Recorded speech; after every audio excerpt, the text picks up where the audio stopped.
Okay.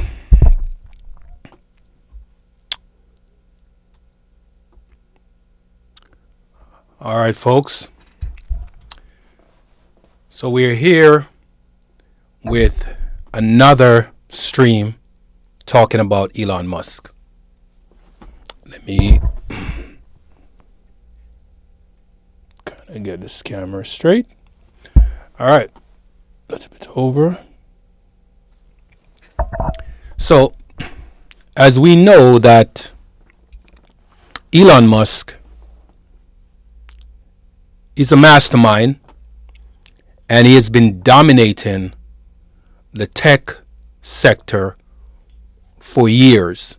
Many of you didn't know that Tesla wasn't Elon Musk's first company. Yes, he came from a well-to-do family, right? He came from a well-to-do family, and his first foray into tech was not Tesla, right? So just understand that his mind and brilliance have been around since the 90s. So let me give you an idea of Elon Musk's first company, right? Once he came to the United States to pursue higher learning, higher education, his first company was PayPal. PayPal was his first company. But before it was PayPal, two companies joined to make PayPal. I believe one of those companies was called Zip2, right? And that and another competitor merged to create PayPal. I think that's what happened. Let me look at what Zip2 said. Zip2 is no longer in business. It was the first enterprise Musk founded back in 1995. The company provided searchable business directory, basically an internet version of the Yellow Pages with maps included. So I stand corrected. The company's mission, according to Musk, was that everyone ought to be able to find the closest pizza parlor and to be able to figure out how to get there. In 1999, Compaq Computer acquired Zip2 for $307 million. That helped to put Elon in the stratosphere, right? The next company after that, I believe that was PayPal. This one may be a shock, like I mentioned before. Musk is also the co-founder of PayPal. PayPal is a multinational financial technology company that works as an electronic alternative to checks and money orders by supporting online money transfers. Founded in 1998, PayPal merged with Musk's former company X.com, right? And in 2000, since then, PayPal has become a Fortune 500 company and has its best year yet in 2020 with nearly 73 million net users. Tesla wasn't Elon. All right. So, founded in 1998, PayPal merged with Musk's former company X.com. I just read that. And became a Fortune 500 company in 2020. Its best year in 2020. All right. Fast forward. So as you can see on the thumbnail, you see XAI, you see OpenAI, Starlink, Tesla, the Boring Company, SpaceX, and X. All right. So by now, Certainly, many of you know that Elon Musk is the richest man in the world and possibly the world most known person, right? Yes, we know that President Trump is well known across the world. He's been in business for a very long time. He has a massive empire. He's the 45th and 47th president, and so he's known globally, right, as the president of the United States. However, the man that's well known in almost every sector is Elon Musk. Cars, Tesla.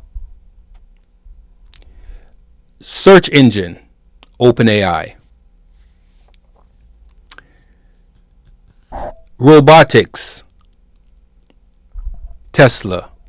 Boring highways underneath mountains, the Boring Company. Traveling into space, SpaceX. Social media platform, X.com. Internet from the sky, Starlink. Right? And as you can see on his chest, Neuralink, that's connecting human sentinel being to robots. So that's the plan right there.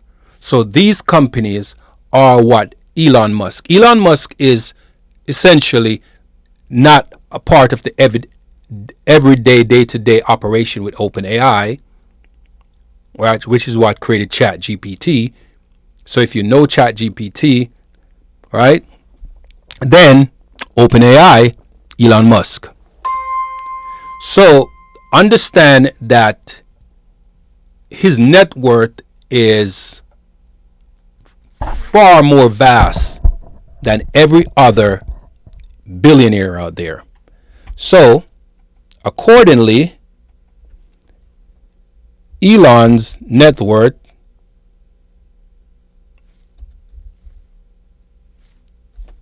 right now is 400. This reporting today, 82.8 billion US. Right? That's his net worth. So that fluctuates. Tomorrow it might be 5 billion. So understand that he is potentially going to be the world's first trillionaire. His investment package from the last Tesla investment meeting, they gave him a package that's worth over $1 billion US and 800 and plus billion dollars euro. Okay, essentially Elon Musk is far richer than everybody else. So let's look at who's the next richest person. The next richest person, the richest people in the world. So Elon Musk, then you have Larry Ellison, then you have Jeff Bezos and Bernard Arnault and Mark Zuckerberg. These are the top richest people in the world, right? So Elon Musk, of course, you know, is Tesla, SpaceX, etc., etc. It's all right there. And Larry Ellison is the founder of Oracle. Most of the world's internet is on Oracle. Many of them are on Oracle. Then you have Jeff Bezos, who's the founder of Amazon, and of course the space endeavor Blue Origin. And you have Larry Page, who is one of the founders, original Google, now it's Alphabet, parent company Alphabet. And you have Mark Zuckerberg, who founded Facebook, now Meta Platforms with all the companies. Then you have Sergey Brin, Alphabet, formerly Google. Bernard Arnault, Chairman and CEO of LVMH, Moet NSC, Louis Vuitton. And then you have Steve Ballmer, who is the former CEO of Microsoft. He took over from Steve Jobs. And then you have Jensen Huang, co-founder and president CEO of NVIDIA. And then you have Michael Dell, founder and CEO of Dell Technologies. These are the richest people in the world in that order. All right. So the reason why, I've been on a few days, I've been talking about Elon Musk is because I'm going somewhere with this, right? Especially with Neuralink. I'm going to talk about Neuralink, Starlink. I'm going to break them down.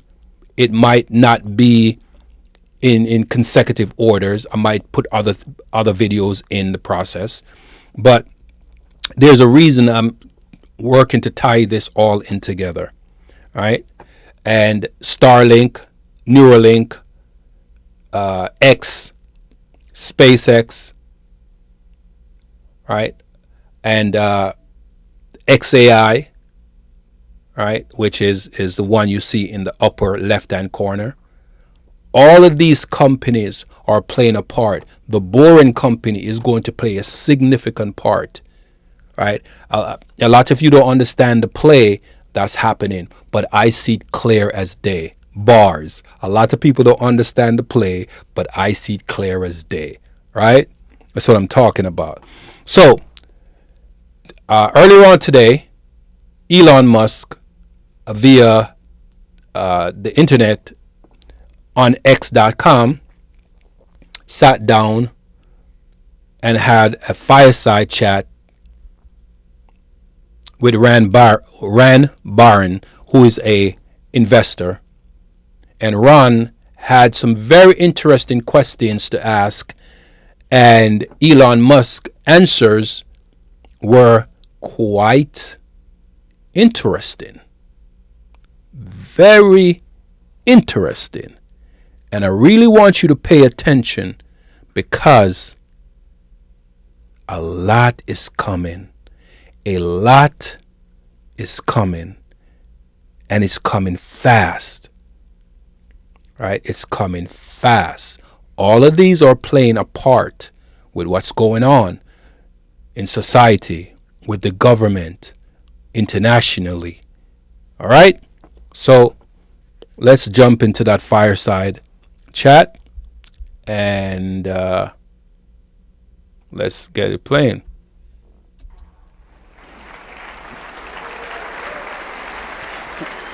Thank you, everyone. Thank you very much. Welcome back, everyone. I hope you're having a great day and enjoyed the morning sessions. Yeah. It was terrific to hear from some of the executives who invest in and the portfolio managers who oversee your funds. And how about those amazing performances at lunch? Yeah. Thank you all very much for being with us today. This conference is going strong for 32 years. It's our great pleasure to try to take you under the hood to give you a better sense of who we are and what we are investing in. We thank you for your trust in us and for sharing our belief in the power of long-term growth investing. We have a great program this afternoon. The lead analyst from Morningstar is going to interview some of our ACE portfolio managers. Let's skip forward. Let's skip forward on this. Let's skip forward on this. Ask for notice dollars in team. I had it queued up, but I refreshed it while I was doing something. All right, let's go back just a little. All right.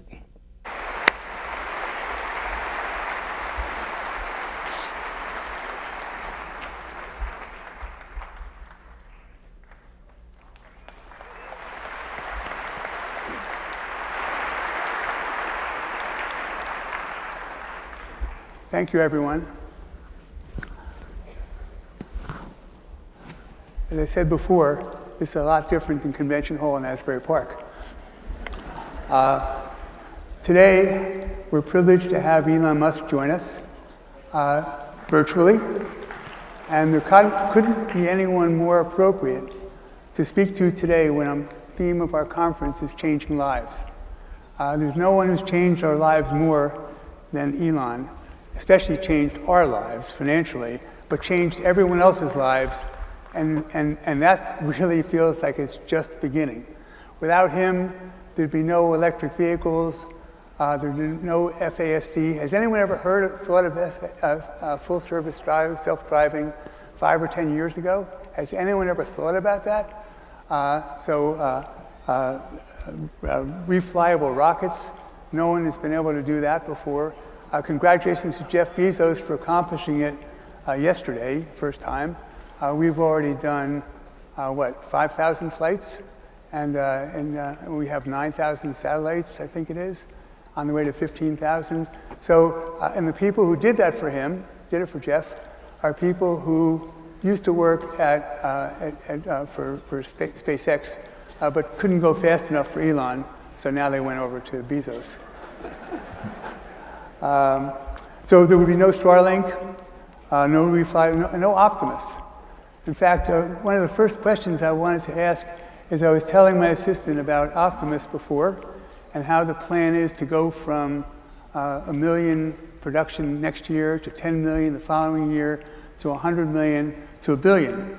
And what she asked me was, well, so where's the room for them on the sidewalks? Are you going to build something? Is that the idea that we have behind Boring Company, to go underground for the robots to walk around or fly above? Where's the room for them? Well, actually, you can fit all of humanity on one floor in the city. That's how small the humans are. And Optimus doesn't mind being packed densely. So it's always helpful to think how much room do people take? And this is why I think just having it in the back of your mind that all 8 billion people on Earth can fit on one floor in the city of New York. So another way to think about it is if you're flying across the country and your goal is to drop a water balloon on someone below you, you will fail because it's empty. We used to do that when we were in 8th grade. We got them though. Yeah. So Caitlin, don't worry, there's enough room. So one of the things I think about when you talk about Optimus is that there's so many functions that it can perform. What's going to be left for humans? Is there a job that humans going to have other than just living in this great abundance that you're going to create? What's going to happen?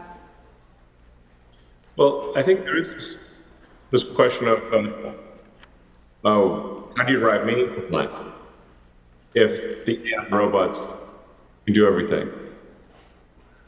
But we see lots of examples where even though machines can do much better, humans still enjoy these things. Like athletics, for example. Or let's take a mental sport like chess. Computers are so good that your phone, not even connected to the internet, can beat Magnus Carlsen easily. But yet, chess is at all-time highs in popularity. So, really, machines being better than us at something doesn't mean we don't derive satisfaction in doing it. By the way, guys, the connection isn't that good with the phone. Is there some way we can do something else? A bit echoey. We're not. The connection isn't that good, I think. It keeps cutting in and And out. what if I talk on this? So close. Okay. Okay, you do that, and I'll do this.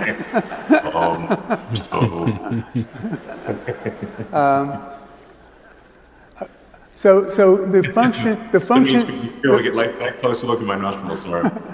the functions that you see these robots doing is what? What are they going to do? And why is that? How are we going to have 1 billion of them when we have 8 billion people? Look, it's going to take us a minute to make 1 billion robots, so they'll all be very technical.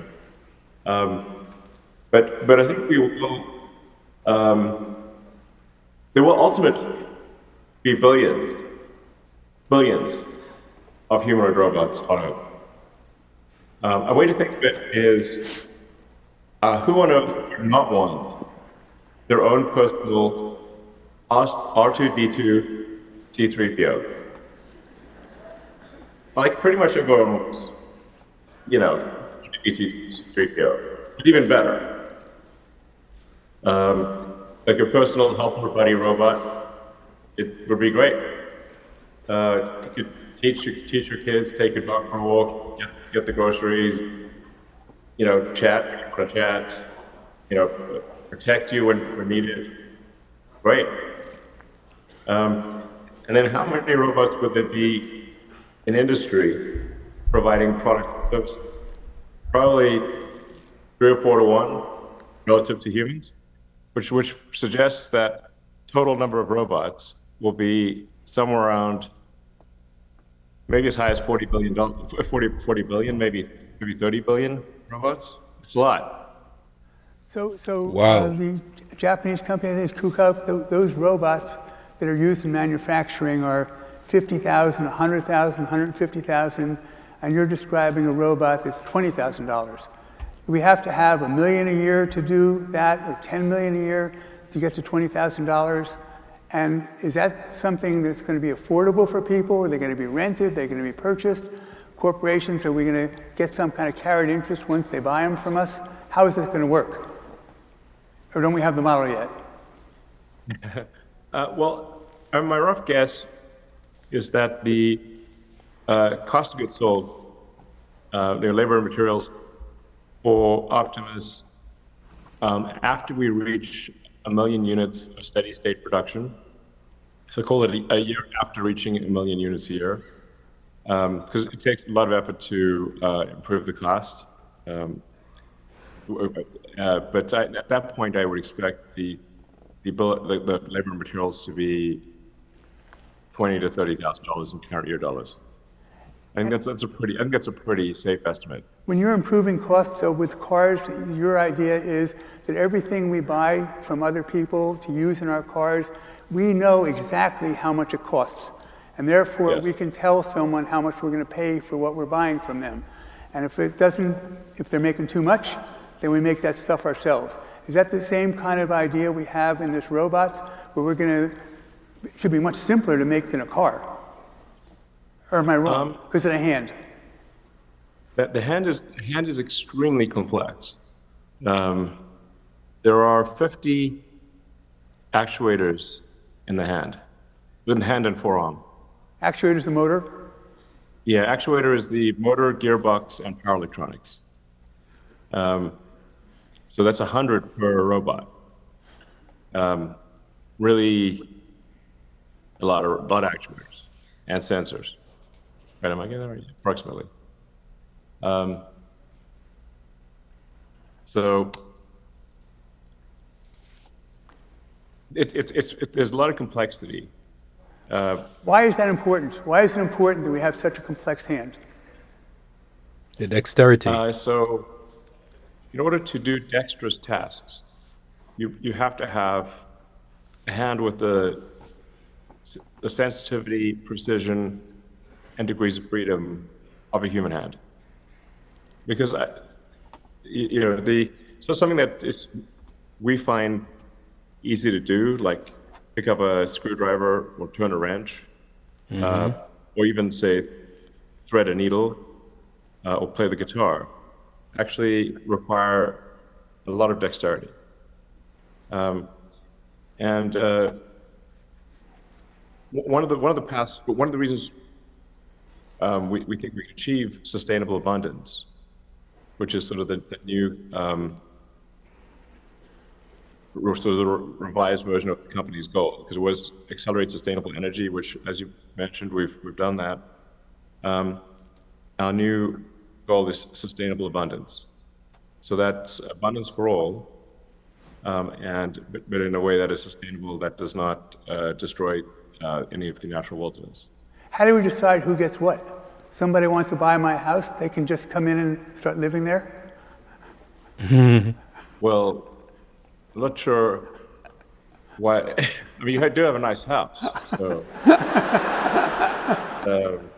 I can certainly see the appeal. But the robots will be able to make anyone a house, and as long as you don't insist on it being in a particular location, you can have robots will be able to build you a castle if you want. So, but the reason for hand dexterity is you want to be able to do and listen exactly what he says. A robot will be able to build you a house, because it's not just necessarily like how they have Optimus, right? They have machines out there I've personally seen that are building walls, sides of the buildings, machines that are actually prefabricating sides of buildings and putting them in, and then the people on site would then lock them in place, right? So robots are coming, and I did a video, I think it was earlier on this year or last year, and when I said robots are coming, they're coming. So he's talking about 40 billion robots. There's only 8 billion people on the planet. So imagine, there are more cars on the planet than people. So think about the robots in the house. It's gonna be like a kind of another utility. Some people are gonna have 2-3 robots. One robot is cooking while one robot is cleaning, while another robot is doing something else, maybe teaching the children. It's coming, all right? Or they may just have one robot that will do everything in a timely manner. All right, let's continue. Surgery and precision medical actions. And so imagine a world where everyone has access to the best surgeons, literally everyone. And Optimus will have a level of precision that is frankly superhuman, and will be able to do medical procedures, of very sophisticated medical procedures, any medical procedure, perhaps things that really humans can't even do because they're too difficult, and that will be available to anyone. People often talk about eliminating poverty and providing great medical care, but they never actually have a solution. And money doesn't solve it, because there are only so many. There's a very limited number of great doctors and surgeons. They don't grow on trees, but now they'll get built in factories. So I sent you a year or two ago an article about a young man. It was an interview in Barron's, and he was 33 at the time, and he'd become a portfolio manager, and he lost his legs to a Listen to this part now. This is getting really interesting, right? Listen very closely as to what Elon Musk is going to say, right? All right, let's continue. He was a Paralympic performer, and he lost his legs to man-eating bacteria. And he said, "Is there anything we can do to get him out of the wheelchair?" And you said, "Yes, there is. In 3 or 4 years, we can give him an Optimus body, and then we can use transistors in his head, in his brain, to let him function as a normal person, dance and sing and walk and run." Have we been able to make progress in that area? Yeah, so that's a confluence of two of my companies. One being Neuralink, and the other being up to Tesla. So Neuralink is also making good progress. Now has, I think, over 10 patients with Neuralink implants. These people who didn't have the ability to move their arms or legs, in some cases, were completely locked in, like Stephen Hawking. And they can now communicate, I think, as quickly, or almost as quickly as we're communicating right now, which is very cool. And that's going to continue to accelerate. So what we can do is use a Neuralink implant that is taking signals from the motor cortex of the brain, and also receiving signals from the somatosensory cortex, and then give someone who's lost their legs Optimus legs. And so I mean, we're really getting like the $6 million man here. I mean, from back in the day. I don't know if you watched that show, but I watched it. I watched it. Yeah, I thought it was pretty fun. Yeah. You know? And we can actually give someone superhuman cyborg capabilities, like the $6 million man, for less than $6 million. Even in this day and age. I mean, $6 million back then was a fortune. These days, it's like nothing. But for much less than that, I mean, like for something that would be reasonable and affordable, you know, it might be more like $60,000 type of thing. And you can take the signals from the Neuralink in the mind that would be transmitting to the legs and transmit those to the attached Optimus robot legs. And he would actually be able to run faster than a human. Just like $6 million man. Your Neuralink sounds really exciting. Did you hear that? They're going to connect his brains to the Optimus body, and the legs are going to move. He's going to be able to literally walk again, going from being totally handicapped, disabled, to being able to walk again. I honestly, strongly think I know what's coming. Right? Our consciousness is going to be shifted, transferred, being able to upload and added into a robot. I'm going to tie this in as we do more of these videos regarding Elon Musk and also Jeff Bezos, but primarily focuses Elon Musk because he is years ahead of the competition. He's going to get there first, right? Not just the fact that I mentioned that he's the world's current richest man by leaps and bounds to everybody else, hundreds of billions more, and he's the first one to be able to use renewable space travel rockets and ships, and electric cars, pervasive. That means across the world. He's the first one to be able to have sustainable internet from the sky. The government's been doing it for a while, but I'm talking in terms of having it for the general public, you know, in general commerce, right? So leaps and bounds. I'm going to tie this in. I'm going to tell you what I'm thinking, but what's coming, be prepared for it because it's coming. There's a lot that's going on. I don't want to give too much. Let's continue. It sounds unbelievably exciting. Let's switch to XAI. So 3 years ago, you were here and you had either just purchased or about to purchase Twitter, which you've renamed X, and you were widely criticized for that. And, yes, I was. Right? In fact, you even mentioned here on stage that you didn't want to have anyone else be angry at you because you had enough people trying to kill you already. Yeah, totally. Right? So you were buying X, and it was $42 billion, I think, and you were in the process of raising money, and I called you up, and you hadn't called me to solicit me, and I called you up, and I said, I would like to invest with you $100 million in this, and it was $60 million for one of our funds and $40 million for me, and And you said, really? I said, yeah. And Really? you said, really? And I said, yeah. And you told me that you thought I would make a double. And I said, well, I hope so. But to me, it felt like you made us $8 billion in Tesla, and it'd be not very appropriate if I didn't support this new venture that you were doing. So we $8 invested. billion. And then $8 the day that we paid billion money, we marked it down 70%. Oh man, this is how I know you're a true friend, Ron, because this is I do regard you as a true and trusted friend, and the test of friendship.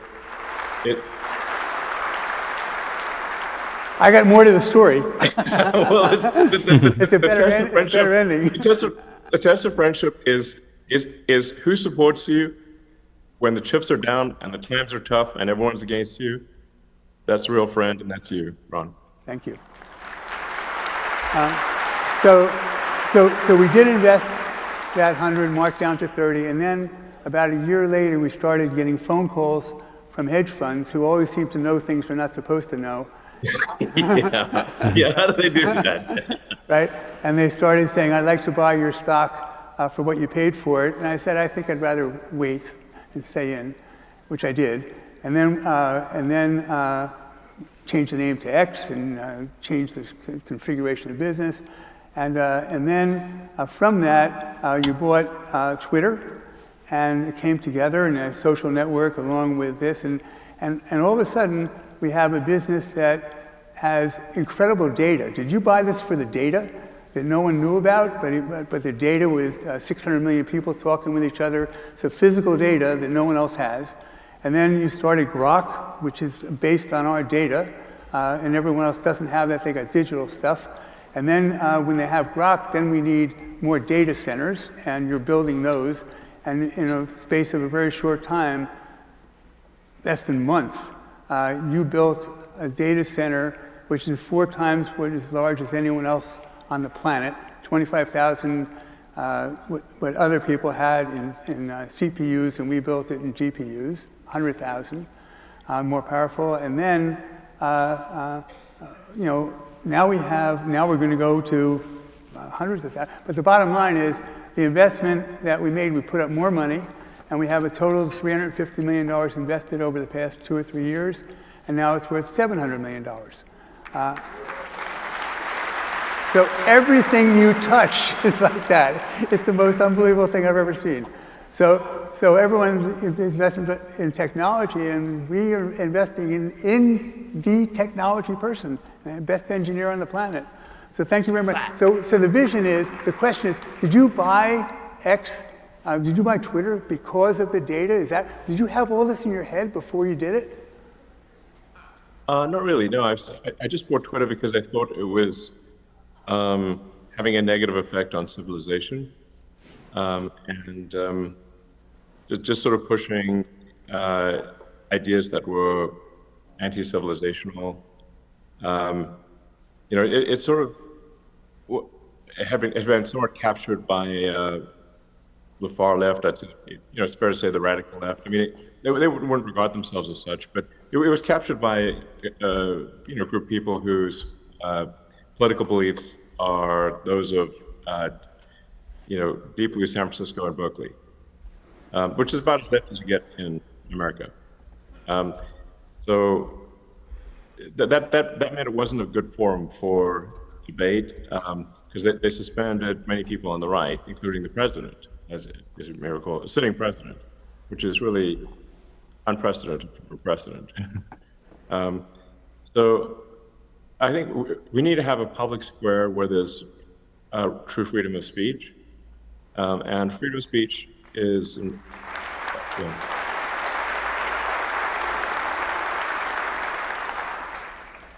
freedom of speech is the bedrock of democracy. If there's not freedom of speech, people cannot make an informed vote. And if you cannot make an informed vote, you don't have a real democracy. So that's the purpose of acquiring Twitter, was to try to bring it more to the center There've been no left-wing voices have been banned or anything like that, or suppressed. True. But what we try to do is give equal weight to all parts of the country, so that they can be a public town square where people can exchange ideas and hopefully not resort to violence. And I think that's fundamental to. I think it's one of the. It's like I said, free speech is the bedrock of democracy. It's why it's the First Amendment, because people came from countries where if they could be killed or imprisoned for what they said.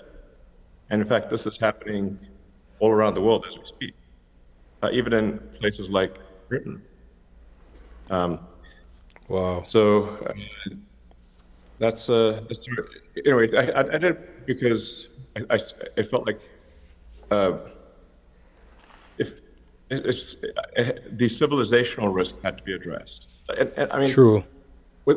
If America is not strong, then what do businesses matter?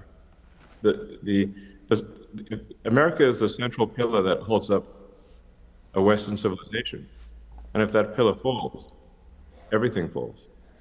So you were one of the founders, the two founders of ChatGPT and OpenAI, and you had a disagreement, and it was founded as a charity, and it was your idea Yes. that you wanted to make sure that freedom of speech and all the things that you deem important for good lives on our planet were followed, safety. And the other founder, what he tried to do and did, was accomplished, is that he got control, even though it was your money, and he got control, and he said, Elon, I'd like you to stay, and you said, I want to go, I don't want to be a part of this, and he offered you some ownership, and you said, I don't want it. And so here, you walk away from an ownership of ChatGPT. So you're obviously not doing all this stuff for money. I mean, you are, but I mean, that's not. But I mean, if you were only about money, you would have never left something that's worth $500 billion by itself. And True. so you're forming this new entity, Grok, to accomplish what you wanted ChatGPT to accomplish, but you think that we have an advantage in this because of the data, because of the compute, because of what? And what are you going to do with this ultimately? So you talk about connecting physical world to digital. What does that mean? Yeah, well, just going back to OpenAI for a second, the reason I founded OpenAI was because I was concerned, based on my conversations with Larry Page, who used to be a close friend of mine, that he was not sufficiently concerned about the dangers of AI. This really came to a head when, at my birthday party, he, in front of a large group of people, called me a speciesist for favoring humanity over computers. That's crazy. That's troubling. I was like, Larry, what side are you on? It sounds like you're on the side of the computers, but you really need to be on Team Humanity here, So after that, I was like, okay, this is it. We got to have some counterbalance to Google, because Larry doesn't seem to care if humans make it or not. So I thought, what's the opposite of Google? It would be an open source nonprofit. And that's where the word open in OpenAI comes from. It means open source.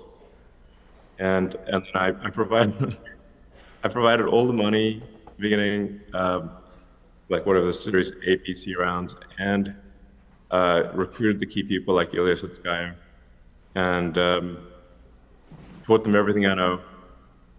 And I actually even got them to deal with Microsoft, with Satya initially. I got Satya to donate some time from Azure. And for all that, I did not seek any financial reward whatsoever. and the reason I actually turned down the offer for shares is because, I mean, I felt like, what do you, shares in what? Like, nonprofits aren't supposed to have shares. At least last time I checked. You know, they're not supposed to, nonprofits are not supposed to be a vehicle for self-enrichment. So that's why I turned down the offer of shares, because it didn't seem morally or legally defensible. So then with XAI, we are starting late with XAI. You know, we're only, I don't know, 2.5 years old, basically. And so we're starting from behind. You know, we are somewhat of an underdog, but you know, pretty good with technology. So I don't want to pat myself on the back here, but I'm pretty good with technology. And we are advancing faster than any other AI. So I think for technology ventures, the winner ultimately is the one that is able to move the fastest. So we think that, so we're optimizing for the best technology, and we're doing something different than others. Others in a digital world, and we're physical to digital with movement and visual, and other people can't match that. And also we have the real-time data. What does that mean? Why should we do better than everyone else? Why are we going to win? Or why are we going to at least be different than everyone else so we have a really strong business?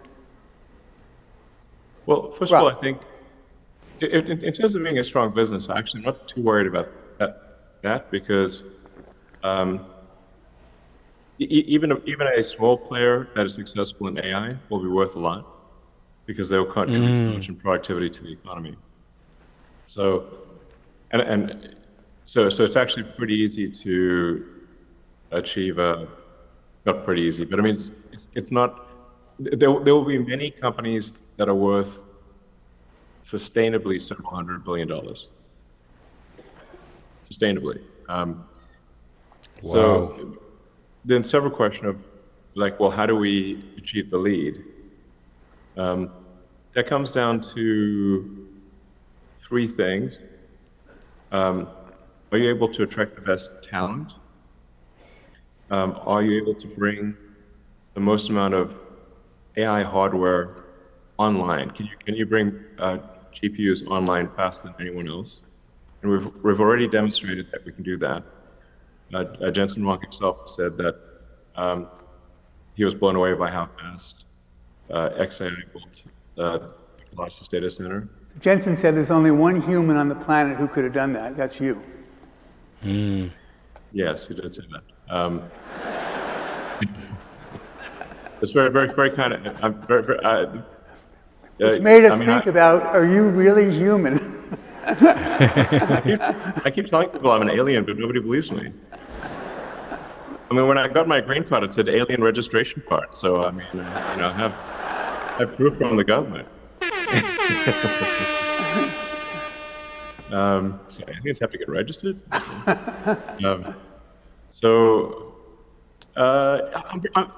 Let's say I've got some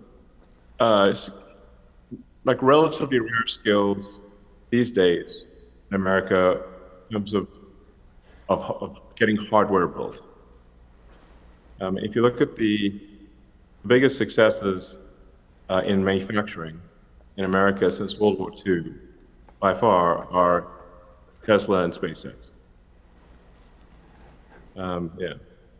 So to stay on Grok for another minute. So the idea of connecting physical and digital is that's different than digital figuring out who wants to buy what. We're doing something entirely different. Is that fair? I wouldn't say we're doing something entirely different. We're doing some things that are the same, some things that are different. But I'm just saying, like the elements that define success for an AI company are going to be, one, the talent, two, the hardware. How much AI hardware can you bring to bear? That's actually a very big deal. And we've shown that we're the best at doing that at XAI. And then third, unique access to data. And for that, we've got the the X system, formerly the Twitter system, which is by far the best source of real-time data in the world. So those are some pretty significant assets. And I think we're going to come up with some very innovative ideas. But I have more ideas in my head than I know what to do with, frankly. So I think we'll make some moves that are not on the chessboard, that people don't anticipate. Some creative moves. And like I said, and I should point out, Grok right now, actually, Grok Heavy is still the smartest AI, best of my knowledge. I recommend trying it out. Grok 4 Heavy is where we spawn several agents.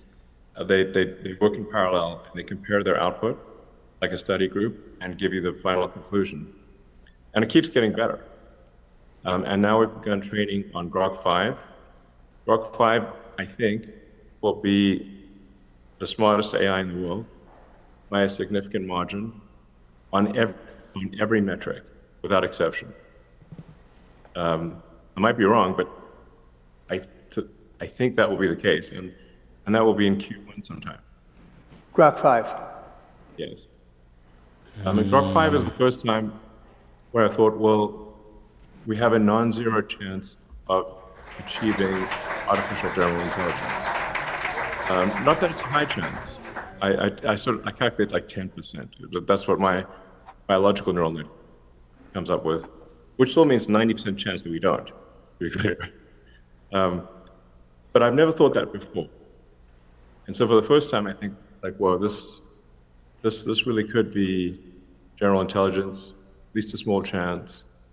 Grok 5 will really be something special. And it'll be both extremely intelligent and extremely fast. So one of the things that we're doing that I think is interesting is Grokopedia, which we're going to rename down the road to be Encyclopedia Galactica, in honor of Isaac Asimov and Douglas Adams, who both mentioned that in the books. And the idea behind Encyclopedia Galactica is to create an open source repository of all knowledge, like a distillation of all knowledge. And open source meaning anyone can access it, anyone can use it, and if other people want to train on it, they can do so. And then we want to create copies of this and distribute these copies throughout Earth, and even put them on the Moon and Mars and out in deep space, as in a way sort of a modern day Library of Alexandria. It was the great. Did you hear that, guys? Did you hear that? Distribute them across the Earth, Mars, I think he said the Moon too, and out in the galaxy. So the intent and intention is there. They are going to do this. If you guys really know what's coming, it'll boggle your mind. They are going to do this, and it's going to affect everybody on this planet.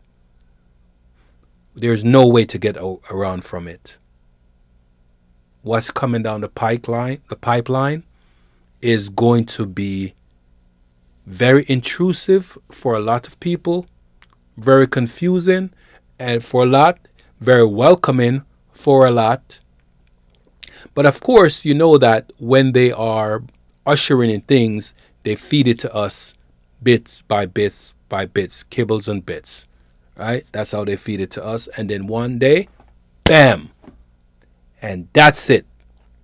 Everybody have to do it. No way, no how. You only can get away if you're off the grid, and if you're that lucky, have at it, horse, because what's coming, based on what Elon says, there's no way around it. No way around it. Facts. Let's continue. Great tragedy that the Library of Alexandria burned down, or was burnt down. So in order to preserve this knowledge, I think we want to literally etch it in stone, and sort of stone like microfont, and distribute it widely. So in a worst case scenario, future civilization can see what we learned and we pick things up from there. So is there a major breakthrough that you can describe that allows us to do this with Grok 5? Is it just speed? Is it more compute, and therefore we have more analysis, more information we can train on? What is the breakthrough that allows us to have this 10% chance for AGI? Is there a breakthrough, or is it just speed and access to data? Not just, but. So there's a couple things. It will be the largest model to the best of my knowledge. So this is a 6 trillion parameter model,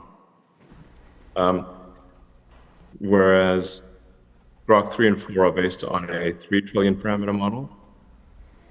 Moreover, the 6 trillion parameters will have a much higher intelligence density per gigabyte than Grok 4.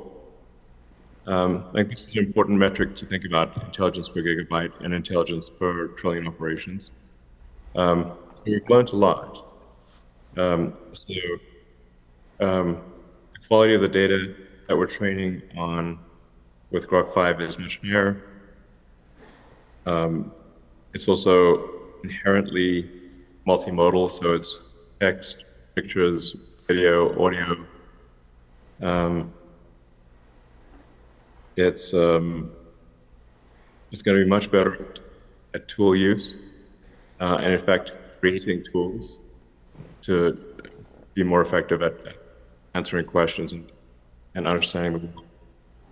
Its vision will be extremely good. It'll have be able to understand real-time video, which is, I think, a really fundamentally important thing. None of the other AIs can understand real-time video. And I think if you can't do that, which is humans can obviously do, you really can't achieve AGI. By the way, every one of these advances... There's some special source items that I can't talk about in a public forum, obviously. You can't give away, all the secrets here, just between us. But we have a few other special things that are in the works for Grok 5. So it's really going to feel sentient.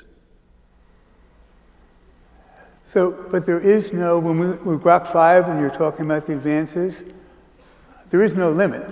So when Grok 5 is better than Grok 4, which is better than Grok 3, so it keeps going. So once we get to sentient levels, we go 2 sentient, 5 sentient, 10 sentient, 1 million. Correct.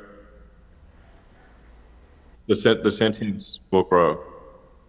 I mean, what's really mind-blowing is how far can the sentience grow? To your point, how far does it go? I think it goes immensely far, almost incomprehensibly far. In fact, almost does go incomprehensibly far. So like we see a path to putting 100 gigawatts per year of solar-powered AI satellite into orbit. And having this be actually the lowest cost way to power and operate AI at a very large scale. For reference, the United States consumes roughly 460 gigawatts on average per year. Like the average power load in the U.S. is 460 gigawatts. The whole country. All electricity of all sources in the U.S., yes. And you're talking about 100 being added. Well, roughly a quarter of the U.S. electricity output. And we have a plan mapped out to do that. It gets crazy. So there's a trillion planets like Earth in the world, in the solar system, whatever you call it, a trillion. And in that trillion, My question is, how can they possibly know how many planets are out there? Because even with the most advanced telescope, you can't see that far out into beyond our galaxy. You can estimate, or should I say guesstimate, but to have a precise number as to say a trillion, that's far-fetched. But let's continue. so Big Bang was 14 billion years ago, 13.5 billion years ago, and our planet's only 4 billion years old. So there must be other planets that are like ours with all the minerals, oxygen, hydrogen, silicon. That I can say that there must be other planets out there. Must be other planets out there that's like us. Because for us to even remotely think that we're the only ones in this vast ultraverse, as I like to say,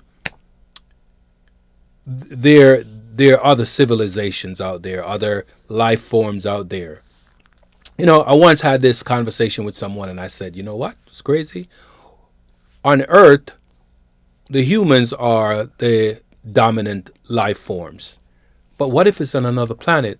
A horse is the dominant life form, right? On another planet, the dog is the dominant life form. What if every life form that we have on this planet, right, is a representation of what that life form may look like on another planet, right? Or in another solar system. All right? So we don't know. Let's continue. Carbon.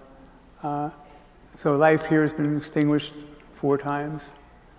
And presumably you feel that other places, other civilizations, other planets, and then we'll get off of this, exist. And are they planets where the beings there are part human or part carbon and part metal? Well, I think we'd like to find out. I'd like to find out. I mean, my philosophy is one of curiosity. I just want to know what's going on in this universe. Is the standard of physics correct about the beginning of the universe? Is heat death the end of the universe? Are there other alien civilizations? Can we talk to them? And what questions should we be asking about reality that we don't know to ask? So that's my motivation, is to expand consciousness to better understand the universe. So let's go away from the universe, back to Tesla again. And so you said that... Got to feed back on the ground here. Back on ground.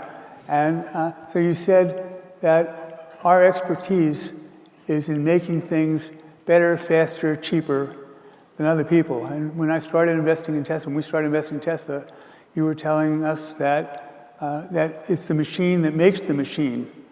That's most important. The machine that makes, so you were into machine learning, machine technology then, which is 15 years ago.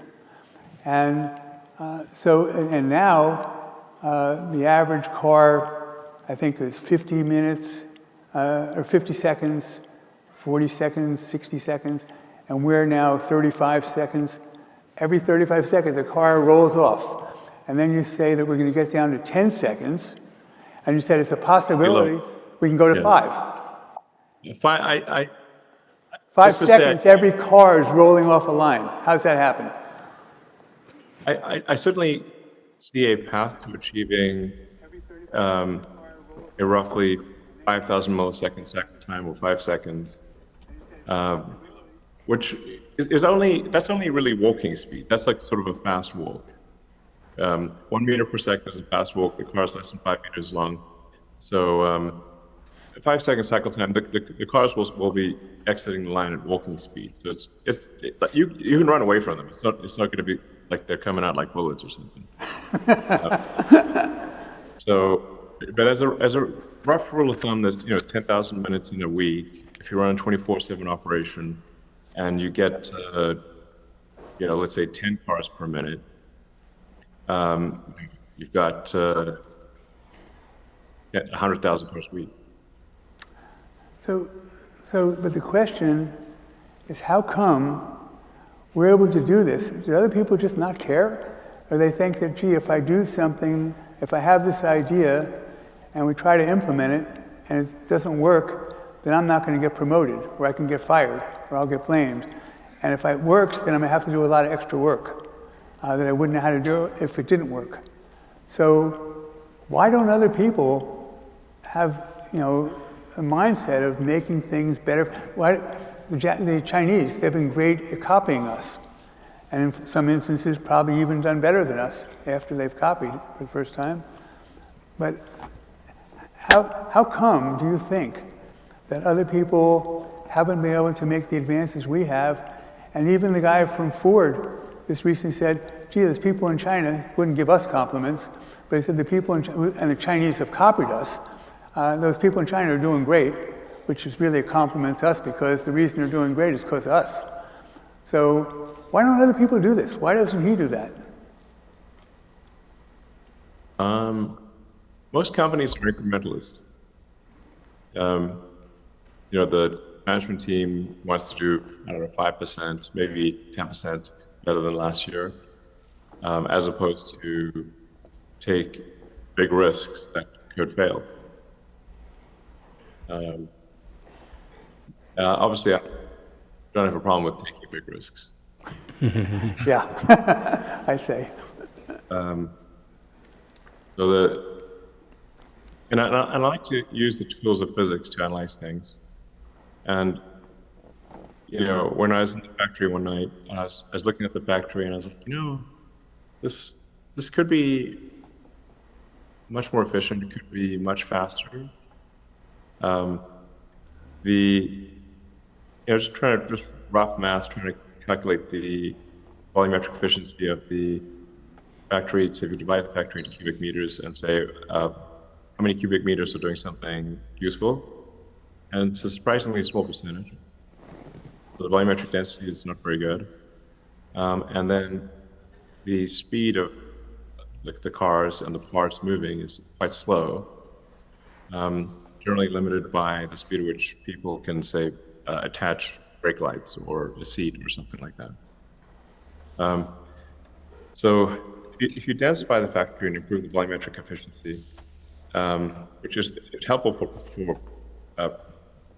production efficiency, because things have less distance to move. Just like a chip, you densify circuits in a chip to make it more efficient. You can think of a factory as a lot like a chip. How do you make a chip faster? Well, you bring circuits closer together, make them smaller, and you increase the clock speed. So Robin told me that you told her once that I think of myself as a bit, and if I'm a bit, how would I like to travel? That makes sense. A bit or an atom. If it's the software, or if I'm on a chip, I say, what's the journey of the bit? What am I doing? And if this journey doesn't make sense, I need to fix it. And if the journey of the atom in the factory doesn't make sense, I need to fix it. So when you say you're working on weekends, I spend all my Sundays working on a chip. What does that mean? What do you do? It's Saturdays, but sometimes Sundays, actually. Recent weekends has been Sundays too. Just the AI5 chip, which is going to be a great chip. All of Tesla hinges on that chip. That's the chip that will go into our next generation of self-driving cars, and it's also essential for the Optimus robot. So that chip program was in bad shape. It wasn't closing because it's quite an ambitious chip design, and it really wasn't on a path to success. And then we also had the Dojo program, which was also doing okay, but not on a path to be competitive with NVIDIA. So I collapsed the two programs into just one program, which is to get everyone focused on AI5 chip, which is essential. Continue to use NVIDIA for training, but we need the AI5 inference chip, which is it's a very powerful chip, but it's also a very low power chip. So it doesn't use a lot of power. So its performance per watt is extremely good. We think it's probably going to be at least 2 to 3 times better than NVIDIA in performance per watt at the inference level in the car and the robot. And I don't know, 10% of the cost of an NVIDIA chip, something like that. So these are very important numbers to achieve. And I had to get the chip program back on track, so put an immense amount of time into it. And at this point, I have the entire physical design of the chip laid out in memory. I can visualize the whole thing. But when you're talking about chip manufacturing, you say we might have to build some kind of a giant fab.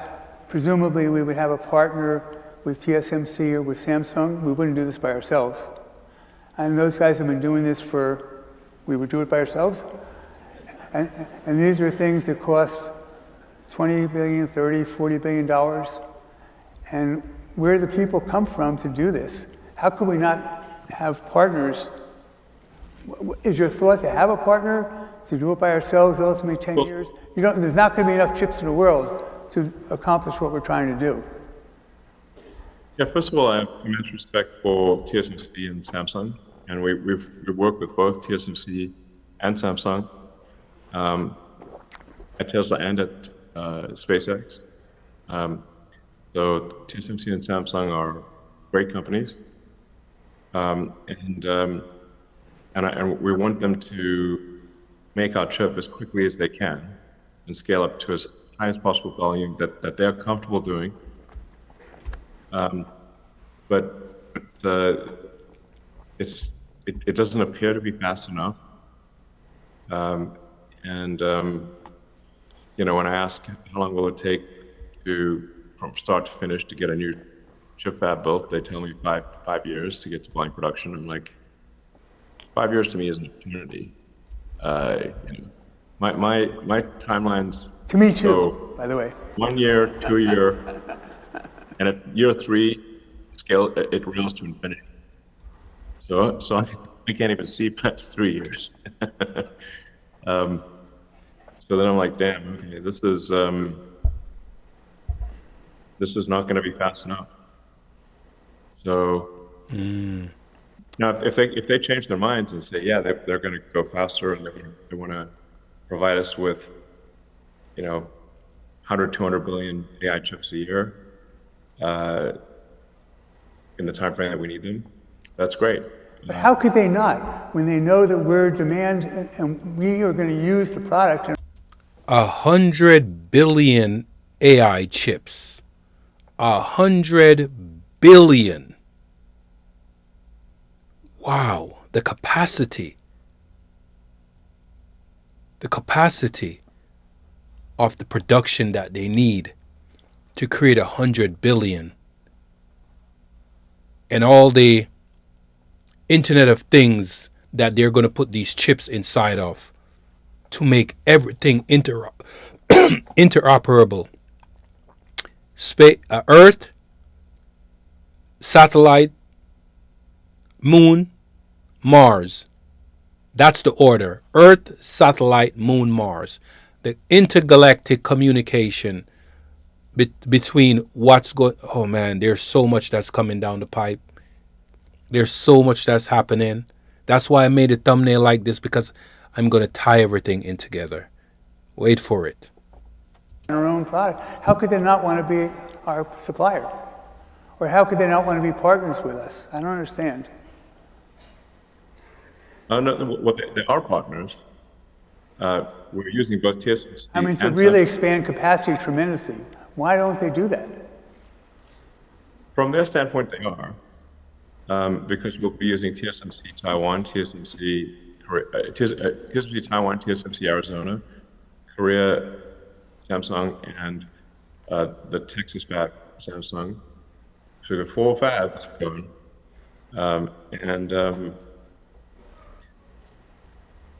From their standpoint, they're moving like lightning.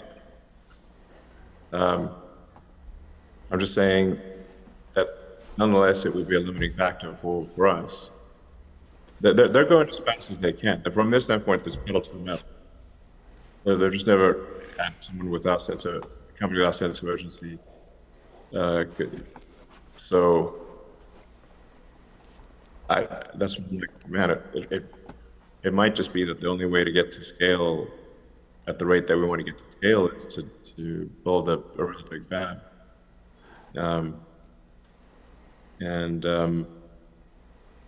Or be limited in output of optimized and self-driving cars by the AI chips. Obviously, you're not going to do that. Right. Those are 2 choices.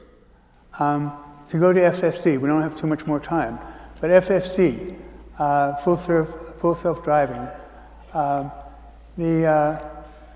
we're making these tremendous breakthroughs, it seems, and you said recently that you didn't want to expand capacity for making cars until you were convinced that that was the case.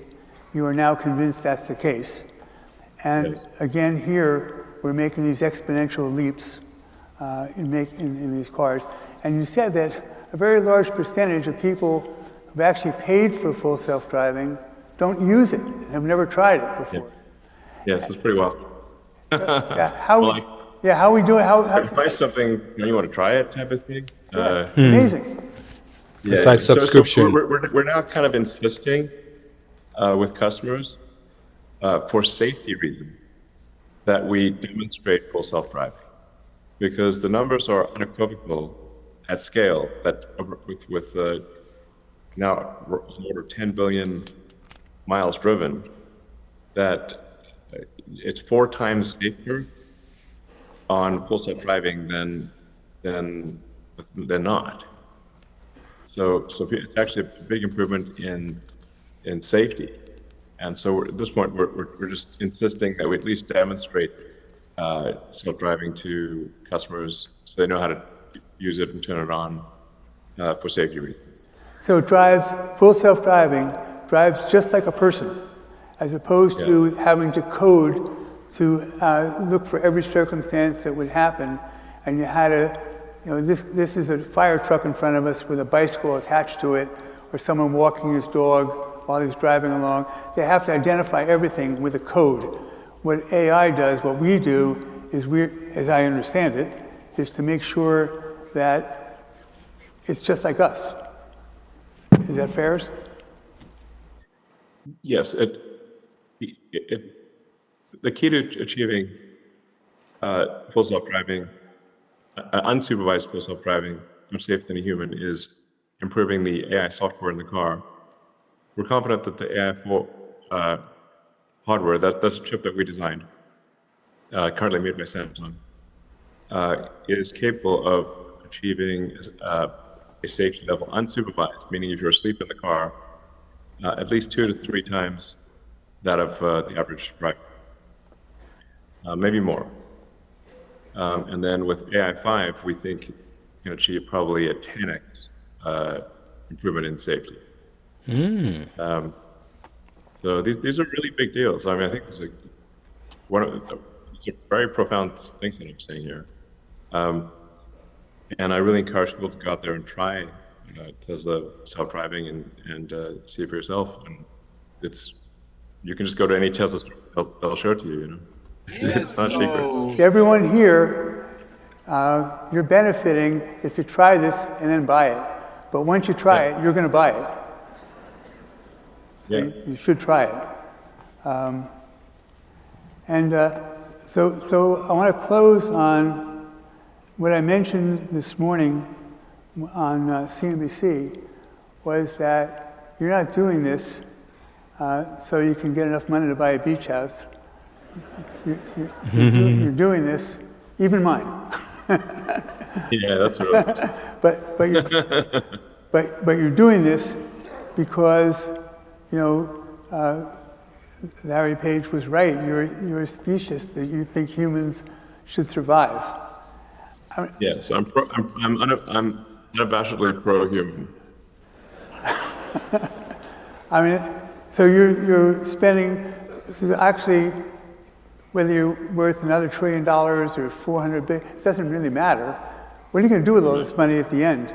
What's your plan? How do you want people to think about you? Well, mostly I need to have enough sort of ownership of the companies to be able to continue to direct their activities. But it's not from a personal consumption standpoint. I don't actually own any vacation homes. And I just own one sort of, medium-sized house in Austin. And actually, I should say a tiny house at Starbase that I bought for $50,000. I've seen that house. It's tiny. Yeah. Yeah, but actually, people, like friends of mine have come to visit, and they thought I was kidding. I'm like, no, it's real. I bought it for $8,000, but I've done a lot with the place. Artificial turf in front, little white picket fence. Yeah. So, but like I said, with AI and robotics, there will be abundance for all. So people actually, in fact, in a benign scenario, there's going to be an interesting threshold that AI passes, AI and robotics pass, where it's run out of things to do for humans. Literally, it's completely satiated all human wants. And then I guess it'll have to start thinking about what to do for itself, or I don't know. Overall, I want to take the set of actions that expand consciousness into the future, so that the scope and scale of consciousness grows tremendously, and that we explore other star systems, like in Star Trek, go places nobody's ever gone before, and find out if there are existing alien civilizations, or maybe there's a long dead alien civilization, and we can look through their ruins and try to understand what they were like, and just generally understand the universe. Where are you now, right now? I'm in Silicon Valley. Thank you very much for today. Welcome.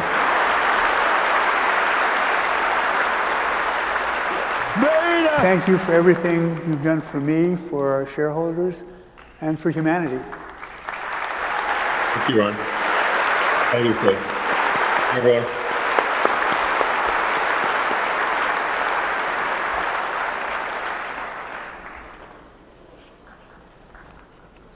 All right, guys. What's next, guys?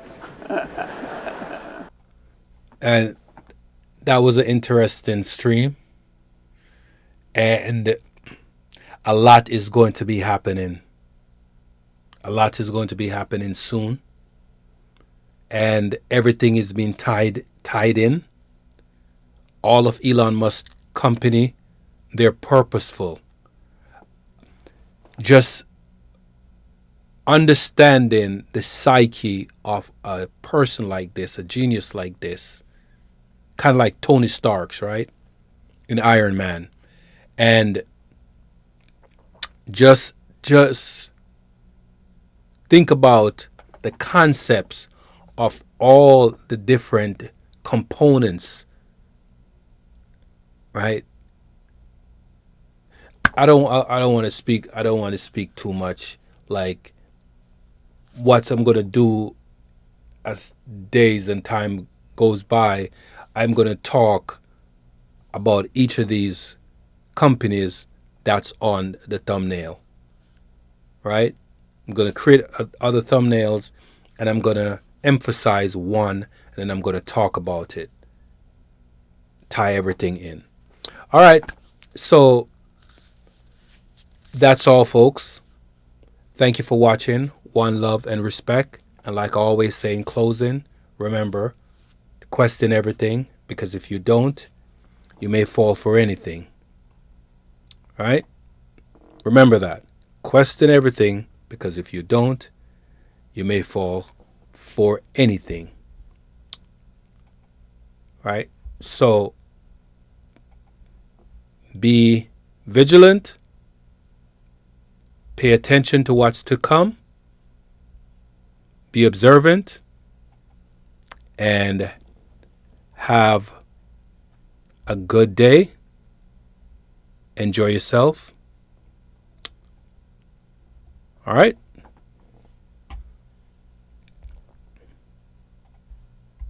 And we out.